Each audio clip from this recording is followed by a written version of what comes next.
सुबह की शुरुआत से रात के सोने तक किचन में ही हम अपना ज्यादातर टाइम स्पेंड करते हैं, फिर चाहे हम होम मेकर हो या वर्किंग वुमेन।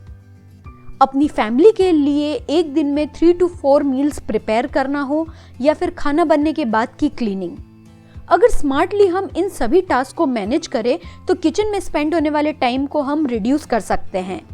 इसीलिए मैं स्वाति आपके लिए किचन में काम को आसान करने के कुछ ऐसे स्मार्ट तरीके लेकर आई हूँ जो ओवर द टाइम मैंने अपने एक्सपीरियंस से सीखे हैं।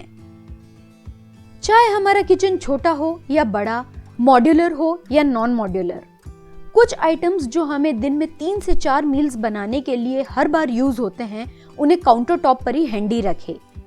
जैसे घी या ऑयल के कंटेनर्स, मसाला डिब्बा, चॉपिंग बोर्ड या फिर टी शुगर कंटेनर्स। ऐसा करने से इन्हें बार बार उठाना और रखना काफी हैंडी होता है और हर बार कबर्ड खोलने और बंद करने की भी जरूरत नहीं होती। काउंटर टॉप छोटा है तो इस तरह के 2 या 3 टियर किचन शेल्फ्स या डिफरेंट ऑर्गेनाइजर्स का यूज कर सकते हैं। साथ ही ट्राई कीजिए कि इन सभी को अपने राइट हैंड साइड पर रखें। अगर आप लेफ्ट हैंडर है तो लेफ्ट हैंड साइड पर इजी एक्सेस के लिए। अपनी कुकिंग को फास्ट करने के लिए प्रेशर कुकर के सेपरेटर्स का जरूर यूज करें। अगर सेपरेटर्स नहीं है तो इस तरह की कोई भी हांडी या छोटी भगोनी का आप यूज कर सकते हैं। जैसे यहाँ 5 लीटर के कुकर में मैंने दाल और चावल एक साथ रखे हैं और साथ ही 2-3 आलू जो मुझे शाम को स्नैक्स के लिए चाहिए। ऐसा करने से दाल और चावल एक साथ बन जाएंगे और आलू भी उबल जाएंगे। किचन में हमारा टाइम तो सेव होगा ही और साथ ही गैस की भी बचत होगी। सिमिलरली डिनर के लिए कुछ वेजीज स्टीम करनी है तो स्टीमर बास्केट में वेजीज रखने के साथ नीचे की तरफ कुछ सोयाबीन चंक्स रख दिए हैं मैंने, जिससे दोनों काम एक साथ हो जाएंगे। ये बॉइल्ड सोयाबीन चंक्स हल्के तेल में और मसालों में फ्राई करके एज अ स्नैक्स या साइड डिश बड़े ही यमी लगते हैं। ब्रेकफास्ट, लंच हो या डिनर, कोई भी मील्स बनाते समय टारगेट हो कि गैस स्टव के बर्नर्स खाली ना छोड़े, चाहे आपका गैस स्टव 2, 3 या 4 बर्नर्स वाला ही क्यों ना हो। जैसे लंच बनाते समय मैंने यहाँ सबसे पहले सब्जी बनाने के लिए रख दी, जिसमें ज्यादा टाइम लगेगा। साथ ही मैं दूध बॉईल करने के लिए भी रख दिया है और फिर फुलके बनाना स्टार्ट कर दिए हैं। जितनी देर में मेरी चपाती बनेंगी उतनी देर में सब्जी भी बन जाएगी और दूध भी उबल जाएगा। हम गैस स्टव के सामने ही कंटिन्यूअस वॉच रख सकते हैं और किसी भी तरह के स्पिलेज का भी डर नहीं रहेगा। सिमिलरली यहाँ भी मैंने खाना बनाते समय ही मक्खन से घी बनाने को रख दिया था। जितनी देर में खाना बनेगा उतनी ही देर में घी भी रेडी हो जाएगा और अलग से किचन में टाइम बिताने की जरूरत भी नहीं पड़ेगी। जितना हो सके चीजों को सिंपल रखें। जैसे रोटी, पराठे बनाते समय हर बार सूखा आटा निकालना और फिर रोटी बनने के बाद उसे अलग बॉक्स में रखना। इस प्रोसेस को इजीली सिंपल बनाया जा सकता है। एक कोई भी थोड़ा सा बड़ा और चपटा कंटेनर ले लीजिए और उसमें सूखा आटा रखिए। आराम से इसमें डिप करके रोटी या पराठे बनाइए।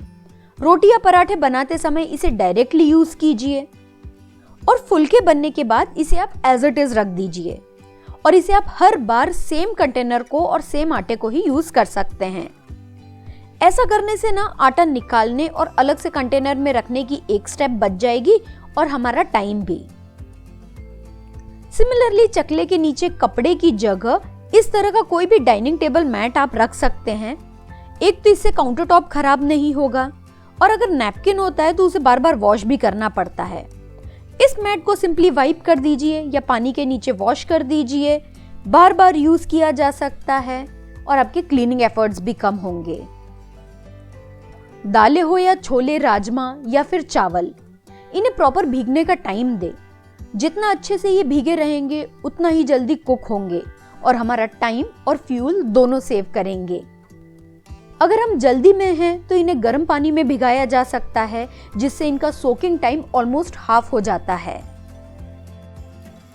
सिमिलरली खाना बनाते समय भी आप जितना गर्म पानी का यूज करेंगे कुकिंग टाइम कम होता जाएगा।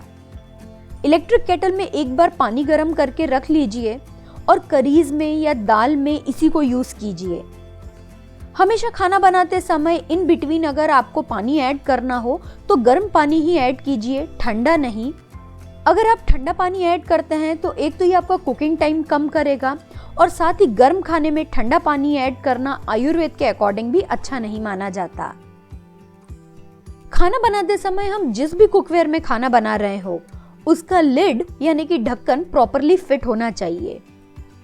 जितना अच्छे से लिड प्रॉपरली फिट होगा उतनी ही जल्दी स्टीम बनेगी, स्टीम बाहर नहीं निकलेगी और हमारा खाना जल्दी पकेगा।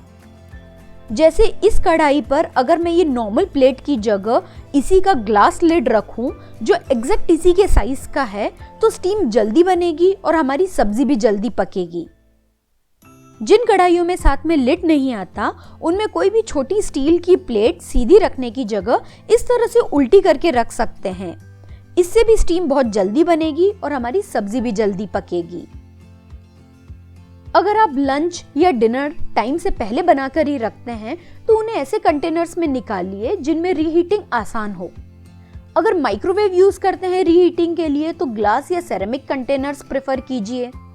अगर गैस पर खाना गर्म कर रहे हैं तो इस तरह की हांडीज या कॉपर बेस वाले बर्तनों को ऑप्ट कीजिए जो थोड़े से हैवी होते हैं और खाना खाते समय डायरेक्टली हम इन्हीं में खाना गर्म कर लें। सिमिलरली लेफ्ट ओवर फूड के लिए भी आप यही ट्रिक यूज कर सकते हैं। इससे खाना गर्म करने के लिए आपको बार बार कंटेनर्स चेंज नहीं करने पड़ेंगे और आपके बर्तन भी कम कंज्यूम होंगे। खाना बनने के बाद काउंटर टॉप या गैस स्टोव को कभी भी गंदा ना छोड़े, तुरंत क्लीन कर लें। ज्यादा देर छोड़ने से जो फूड पार्टिकल्स है वो सूख जाएंगे और उन्हें क्लीन करने में भी ज्यादा एफर्ट्स लगाने पड़ेंगे। क्लीनिंग के लिए हमेशा स्प्रे बॉटल, DIY क्लीनर्स और माइक्रोफाइबर क्लॉथ्स का यूज करें। ये सभी आपके क्लीनिंग एफर्ट्स को कम करेंगे। जब हम स्प्रे बॉटल से सॉल्यूशन स्प्रे करते हैं ना तो वो बहुत ही कम सॉल्यूशन इवनली स्प्रेड होता है। इससे एक तो सॉल्यूशन का वेस्टेज कम होता है और सिंगल वाइप में ही क्लीनिंग हो जाती है।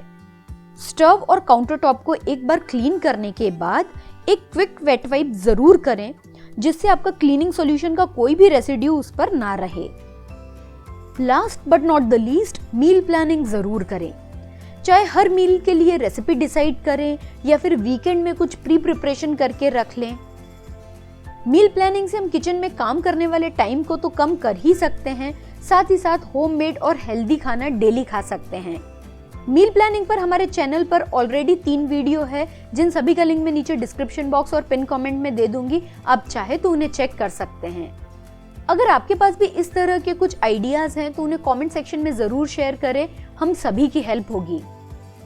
वीडियो पसंद आए तो इसे लाइक शेयर करने के साथ चैनल को सब्सक्राइब और साथ ही में घंटी को जरूर बजाइए आगे आने वाले वीडियोस के नोटिफिकेशन के लिए। मैं स्वाति मिलती हूँ आपसे अगले वीडियो में, तब तक के लिए बाय बाय।